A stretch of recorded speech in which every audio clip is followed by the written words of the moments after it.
Have you ever been aggressively stalked by a girl with red eyes, holding a knife screaming, "I love you"?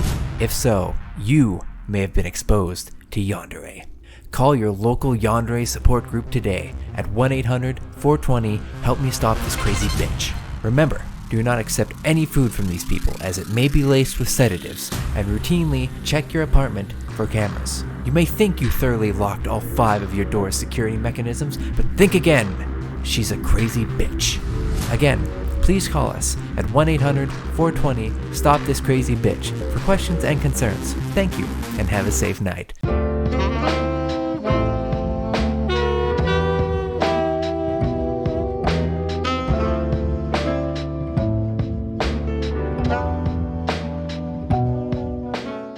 Hello and welcome to this series where I routinely offer my heart to anime girls of varying personalities before I forget about them and move on to the next generic anime girl. No, this one I'll love forever, you'll see. Okay, Bruce. Why not play something that isn't Nukige? On that fateful night, I downloaded and played through my first non-Doki Doki Literature Club visual novel known as Mo Era. You guys are loving that video, so thanks for that. I also downloaded Killer Love and played it immediately after, like literally in the same recording session. This visual novel is significantly less polished than Mo Era in audio and visual aspects, but the story I enjoyed more.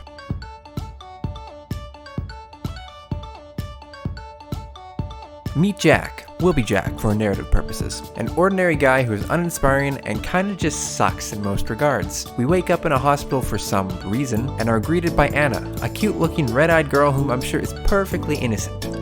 More on that later. Anyway, while we are having an intense fear of this lovely girl taking care of us, we also begin to go insane. So we write down our life story in a journal that surely no one will read.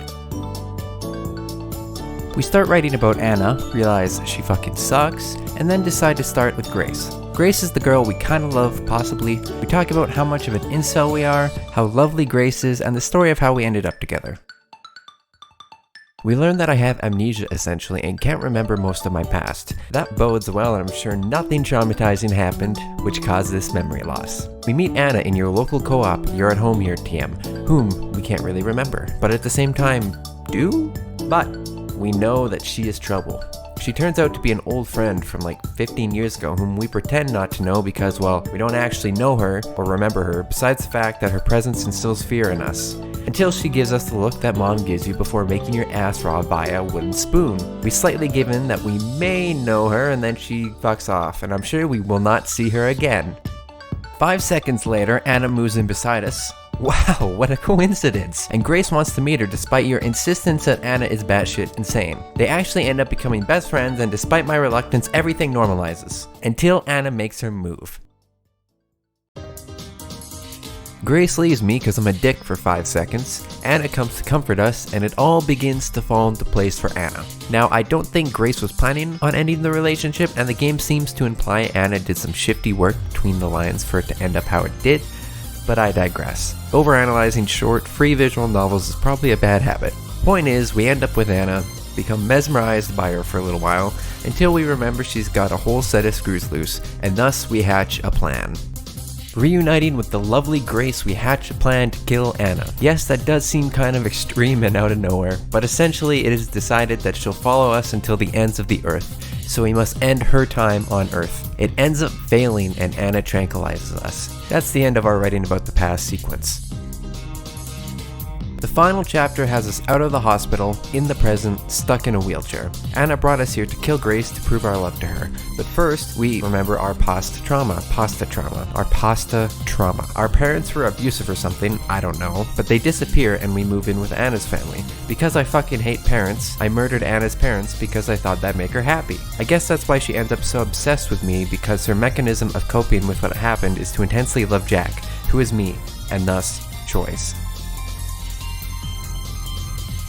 We can kill Anna, we can kill Grace, we can kill neither, or we can kill both.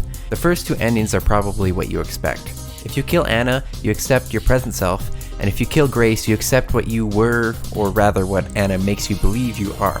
If you kill neither, it basically ends up being a harem situation, of course, and you love them both, although it's not specified if you are in a relationship with one or both of them. And if you kill both of them, well, I mean, you literally just killed the only other two people in the story, so you know, you yeet yourself.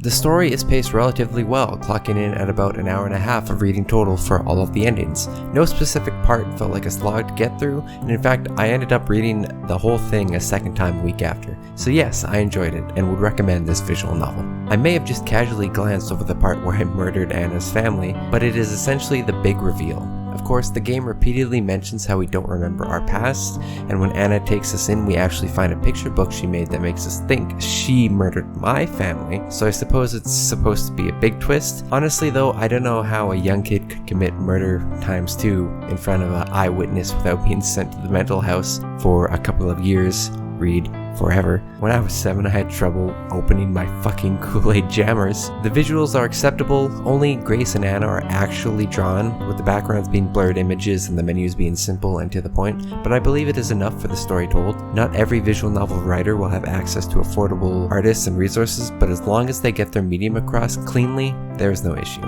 The music isn't worth mentioning in neither a good or a bad way. I'm not sure if the tracks used are from the royalty-free music catalogs, but it was used appropriately, and even if the tracks were repetitive at times, it's not like the visual novel was long enough for it to be overbearing.